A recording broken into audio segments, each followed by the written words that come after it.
Hello, hello, hello. Welcome to First Person, the show where we meet the most interesting people in IT and learn from them what makes them tick by focusing only on their firsts. I'm your host, Matt Egan, asking you to enjoy, like, and subscribe wherever you find us. And if you are an interesting person in IT, let us know. You might be the next first person.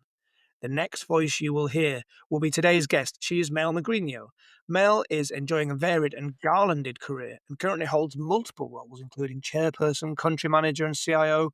She leads commercial businesses and also membership organizations.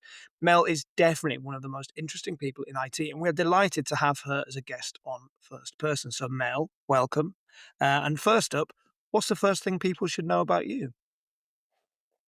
Yeah, so I guess first off, so hi Matt, so hi everyone, so happy to be here. So first thing people should know about me, well, I'm actually championing gender inclusion, and I would also want to let you know that I am actually having my own column now that revolves around technology and cybersecurity. So this is under Tech News PH. So the name of my column is Melgorithm. So that's Oh, pretty there you new. go. Okay, wonderful. So, we'll get into this because one of the reasons I really wanted to speak to you is all of these interesting things you do, and definitely the work you do for gender equality in this industry. Um, it's very important. It's amazing that you do it, and I cannot believe the many different things that you managed to fit into your week, including now it turns out being an author as well. So, thank you, and let's get into the conversation, which starts with what we call first things first. So this is where we like to get to know about our guest by understanding some of their first time. So Mel, I'd love to understand something about your first job in IT, your first job in this industry. Okay, so first job in IT. So I was like back then a business analyst in one of Mhm. the universal banks.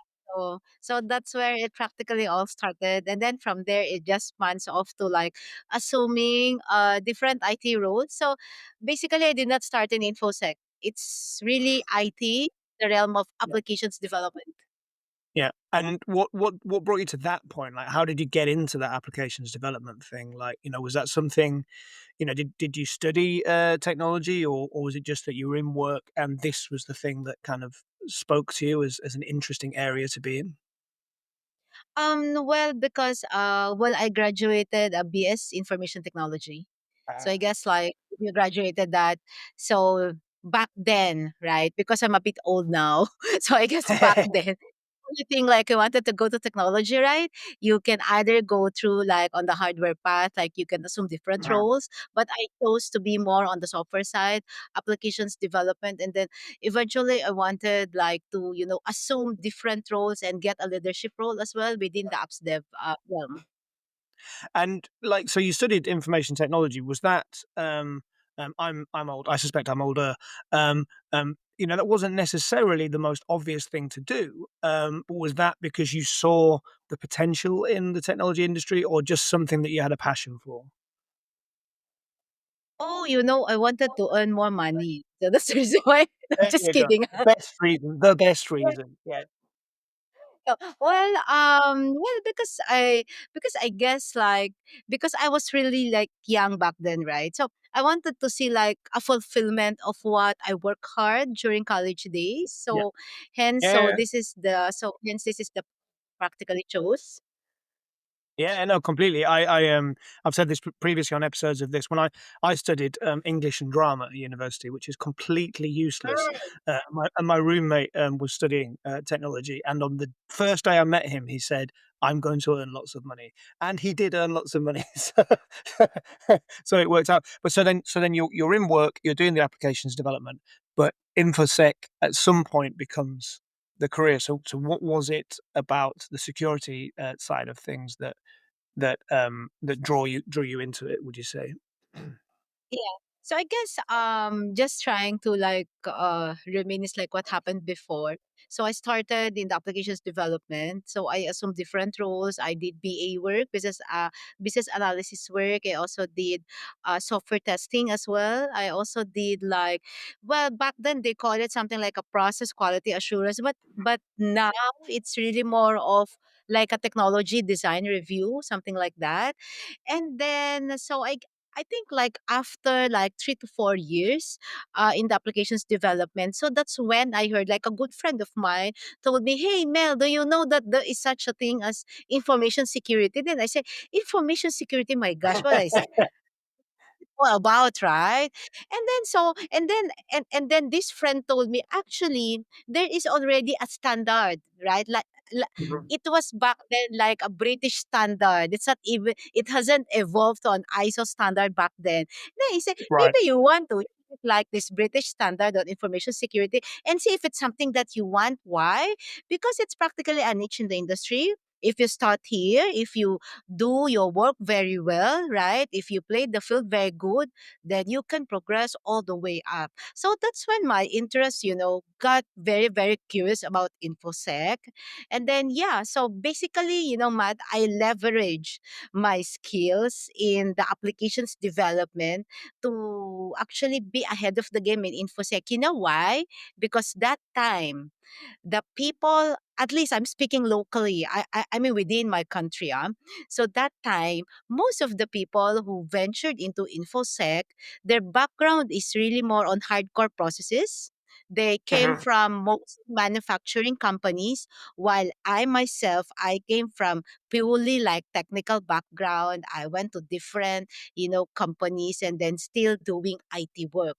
But in infosec that time, there is, I would say, quite a challenging domain to majority of the infosec, which is the software development, acquisition, and maintenance domain. I can clearly Yeah. remember the name, the one in ISO and the one in British standards. In my case, that became my core competence. Yeah. And then all the No, other and I think domains, I find it quite just a bit easy now. yeah. So it was there was a good reason for you to make that move. You had the skills that were lacking in that sector, but actually once you got there, you found that it was useful for you. I think one of the things we always find interesting um, is we talk to people from all around the world, and I will tell you that that experience you had was exactly the same in the US, in the UK, wherever, because it went from security being locks and bolts to being understanding like the impact on software of attacks and hacks and all of those kind of things. And so those application development skills um, were extremely important. But it's amazing that you had both the thought yourself to go into that, but you had somebody to tell you, and that's something we like to ask at this stage as well. Is everyone needs a helping hand along the way. You described there a friend giving you good guidance and I guess mentorship. And I know that in your career now, it's very important to you to mentor and lead others. Was there a great boss or mentor or leader at this part of your career that helped you with that transition and to develop in that way? Yeah, yeah, yeah. That's when I first met my first dragon lady boss. Well, There you it's go. actually Boss lady. yeah, yeah, yeah, yeah, like a dragon lady boss, Yeah, but much respect for her. yeah. So, well, even until now, she's still there. So, she's one of the managing directors in Accenture Philippines Delivery Center. She is really into technology, but not really into the information security. But what I really like about her, what I eventually admired about her is she doesn't know she doesn't know she didn't know anything about information security. But she is definitely a very good strategist and has a very Mhm. strong business acumen. So that's Yeah, when, like she mentored me and then, learned a lot of things from her. Yeah. yeah.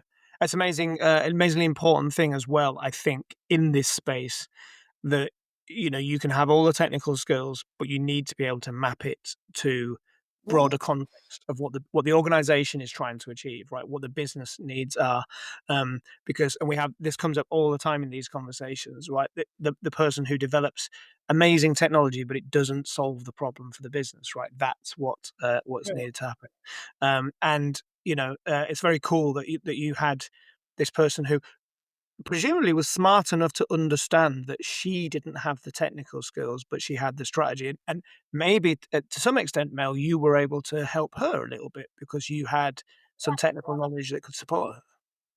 Yes, because practically Matt, she knows the business in and out of, so something like that. And then she also, like I mentioned, a very strong acumen on business. So what she told me is that, I mean, like, I can provide you better guidance, taking off from an external perspective, or how information security should actually work with the different stakeholders within Yeah, the organization. Because as you know, ACN, Accenture, right, we're a really big IT multinational. yeah, And then she will be like, leverage on what you know, all those information security certifications, right? That you actually garnered that time, and actually apply it. So it's like when you combine those two, yeah, you can actually create, great things, amazing things for the organization. yeah, definitely. It's really important, and again, that's something that will never change. And also, what will never change is a good leader, a good mentor Mm. understands their own not weaknesses, but where they're strongest and where they're not strongest, and is able to support other people to grow in that way. It's very cool, and I'm sure you've passed that on in your own working practice. So we have you now. You've made the move into infosec. You have a great mentor. You've really found what the path is for you. Could you just quickly explain how you got from there to where you are today? Like what were the kind of what was the passage of your career? How did you move forward from your first kind of experiences in infosec? Yeah. So my first stint really in information security is back then with Accenture. And then I think after like what, 6 to 7 years, so I got bored. I got bored because I reached the point. I mean, I think I'm the person who continuously wanted to learn. Yeah. It's just I'm but don't get me wrong here, but I guess I reached the point there wherein I give more rather than me learning new things. So I guess I reached point. So I think that's also my trigger point, that maybe I wanted to move out and then try to, let's say, see if I can get a new role, a higher level in information security, which I actually did. So I work in large IT multinationals. Then that's when I actually started to climb, the executive ladder, Yeah, right? yeah, So yeah, yeah. yeah, so and then concurrent with that, I also assumed like some roles, executive roles as well in business continuity, and then I joined what do you call this, like the big four auditing Yeah, firm. yeah. So I was one of the executives from Deloitte. So I was actually, I would say it was also like another milestone for me, because Yeah. that's when I started like majority of my speaking engagement, helping more people, helping more organizations, until I I slowly made the name, I slowly made the name in the local industry as well as within Southeast Asia. So yeah, so I guess the rest is history. So that's practically it. Yeah. No, but there's some really amazing tidbits in there. I think never underestimate the power of being bored because I think what you articulated beautifully, Mel, was it should be a value exchange, right? You should be learning as well as giving, right? That's how you Mhm. continue to move forward. And also, you strike me as someone who's managed their career very well, which is, you don't have to be avariciously pushing people down or anything like that, but you're always looking for what's the next step for me to Yeah. make. And everyone's different in that sense. Everyone wants different things from a successful career, but moving into one of the big four, recognizing that you need to build a name for yourself. This is all extremely successful and very useful information for our audience, but it's too successful, Mel. So we're now going to move on to our next section, which we call first fails, because we're not just here for the good stuff. When we learn more Mm. from our mistakes, we want to hear about, when things didn't go so well. So I wonder if it's possible, if you have an answer to this, like if there is a first big mistake that you sometimes think about, or a mistake that you feel like you've learned from, throughout your career? Yeah, yeah, yeah. So I guess there's so many, so many. Yeah, right. We just try to share one. Okay. I think the first one is because before, right, I used to trust people easily. Right. So, and then of course, you trust people easily, without doing so much of your homework, right? So sometimes at the end of the day, whatever outcome it is, it could screw up. Yeah. Mhm. So I guess like, looking at me now, so you need to testify for me to trust you. But at least now, like over the years and up to now, right? I mean, I can always be nice to everyone because it's part of my job. But of course, there are also people that I like. I feel so authentic about with, genuine about it. But of course, at the end of the day, I think there is still that something like a filter, right? That you wanted to know more about the person, the personality, the profile, etc. So that at least Yeah. you would know like how much of the engagement you want, right? Yeah. I mean Yeah. more of like calculated risk, I would rather say. Yeah, there you go. That's an infosec way of saying it. No, but it's completely correct. I think like that. With the best will in the world, in the best workplace and the best environment, there's still politics everywhere, right? And like I think something that we learn as our careers develop that, and you said it beautifully there, Mel. Like it's not that you don't have to be nice; you have to be nice and respectful, but you have to always kind of presume, like just put yourself in the other person. What's the other person's need, agenda, like, and to your point, you will find people with whom you really connect and you build a deep, trustful engagement. But that doesn't have to be everybody. It can't be everybody. So, like a little bit of guarded nature is probably very useful. And I wonder if that fits the next question I was going to ask, which is um, the first time you realized something you thought you knew might not be right. Like, has there ever been a point where something you firmly believed turned out not to be true throughout your career? Well, I guess okay. I guess what I wanted to share there is a bit of a twist. So I thought it's something that it's wrong, but technically, it just created like a good outcome. So, well, I cannot disclose like which company is this, but when a team tried to resolve, a cyber attack, so because before, right, it's all information security, but over the years, it transitioned more to something bigger, right, cybersecurity, because it also broadened the scope. So we were trying to actually investigate for a cybersecurity incident, which, according to our investigation, is really more of an offshoot of a supply chain attack. Uh-huh. So when we crafted our overall strategies, so the overall strategy was pretty I would say comprehensive, or I would say massive in effect. Why? Because if it's a supply chain, so the perspective back then is to look at your upstream as well as your downstream service providers. But of course, when we presented this to the top management, they say, "Oh, it's like the scope, right? The scope of the investigation, as well as the scope that you wanted to validate and show that all connections are clean, etc., right? Is so big. This is only the incident. So basically, the lens coming from a senior management or top management perspective is just this. But to us, because it is supply chain, right? So we needed to Yeah. expand. So it came to the point that we needed to supplement or complement our capabilities with the third party experts. Okay. So, and I felt so relieved actually back then. Why?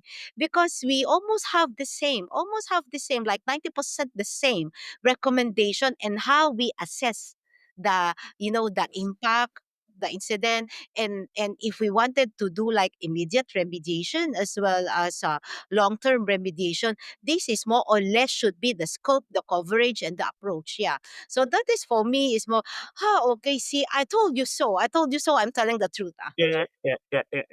Well, that's always a nice moment, although frustrating that you had to go through that process to get there, right? And I guess what it reflects a lot of is that you've lived through this change, like to your point, where it's gone from infosec to cybersecurity, and the the scale and the impact of the problem and the solutions has completely changed, and I suppose guiding the business through that is part of the role, right? Is part of what you have to do.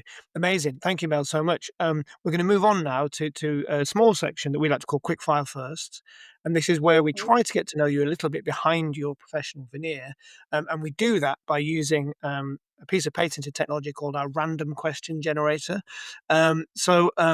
Mel, if you could please pick a number for me between 1 and 15, that would be terrific.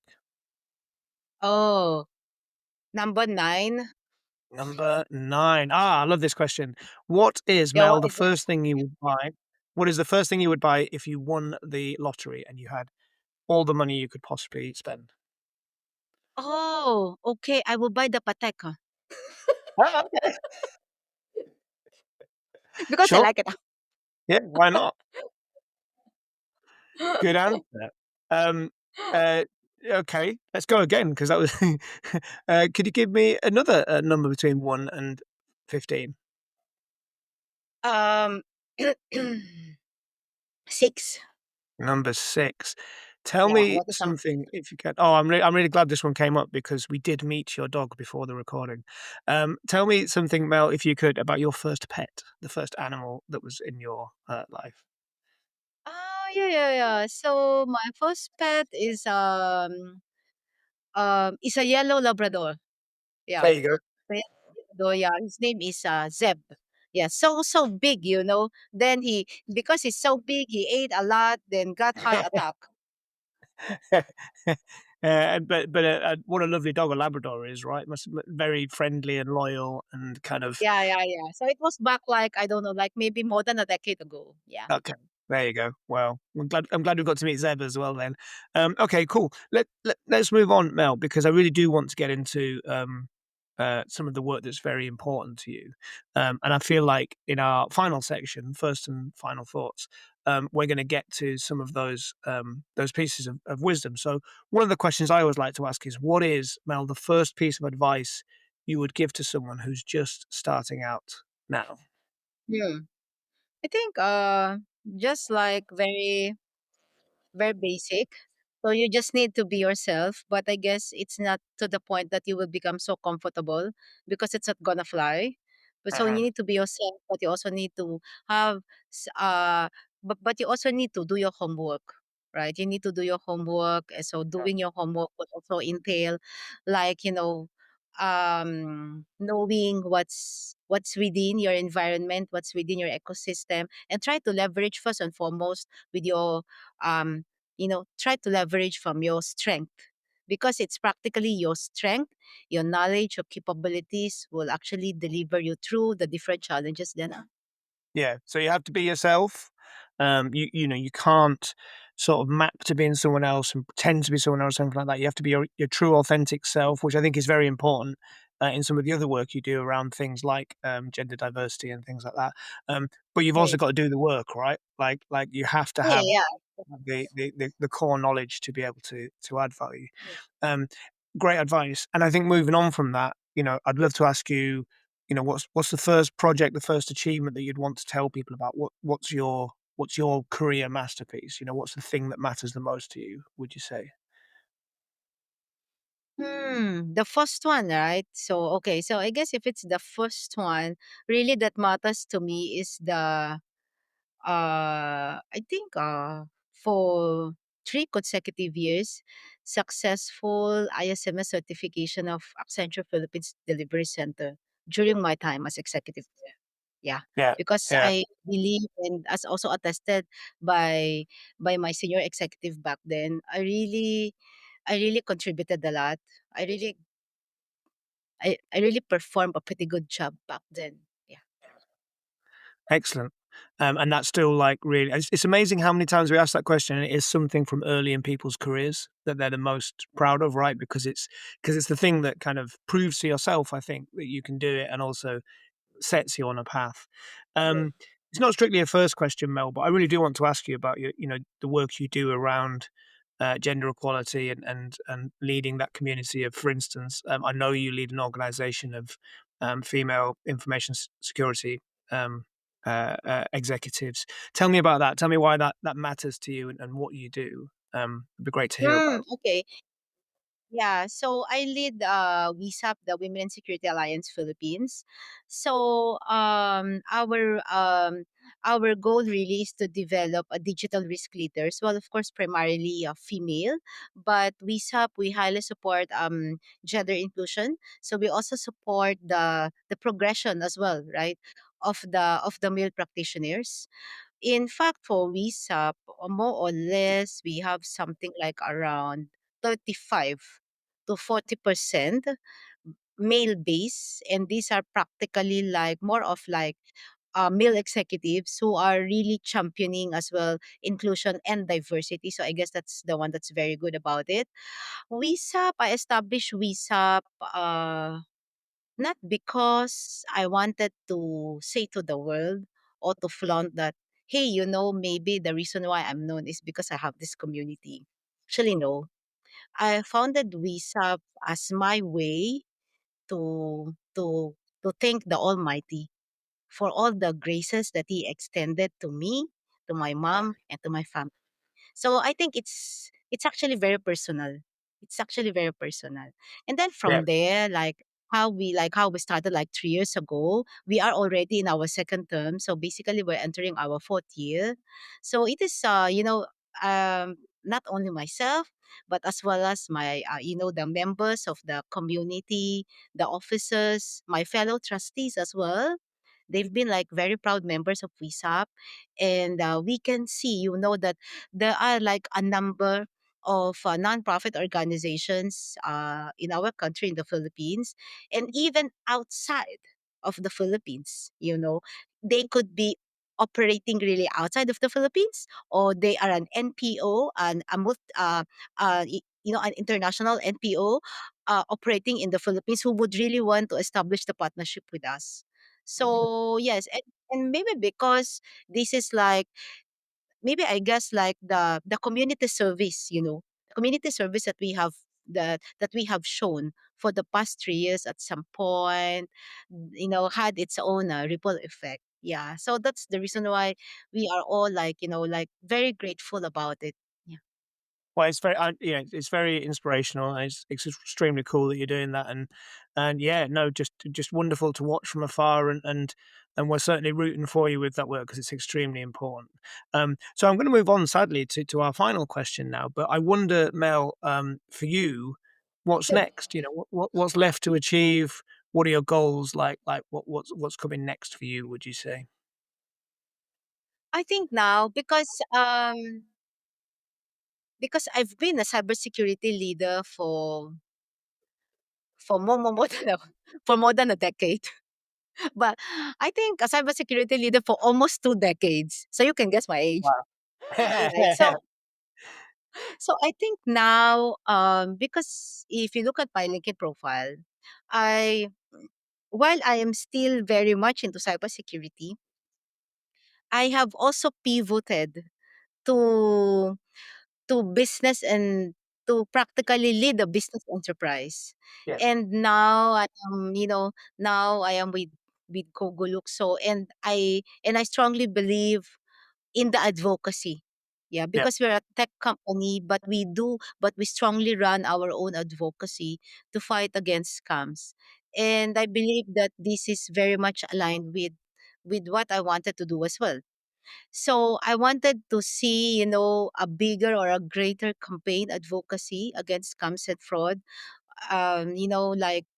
Like see how more and more Filipinos can be eh, can be digitally enabled and be digitally confident every time that they do online transaction, and of course to educate them as well, especially on the different facets of scams and how scam can actually be an entry point to them, specifically the less privileged ones, for them to be, like a victim of human trafficking, because technology plays a crucial role, within the chain of the or within ecosystem of human trafficking. yeah. Wow. Often when I ask that question, people say, "Oh, I'd just like to get to the next level," or "I'd like to retire." Mel, I don't think we've had an answer that's quite as inspirational and important as you just gave there. So, thank you so much, and good luck with all of that. It's incredibly important. My thanks to Mel Magrino, and thanks to you all for watching or listening to First Person, the show where we meet the most interesting people in IT and learn from them what makes them tick by focusing only on their firsts. I have been your host, Matt Egan, asking you to enjoy, like, and subscribe wherever you find us. And if you're an interesting person in IT, do let us know. You might be the next first person. But for now, it just remains for me to say goodbye and thank you so much to Mel Magrino.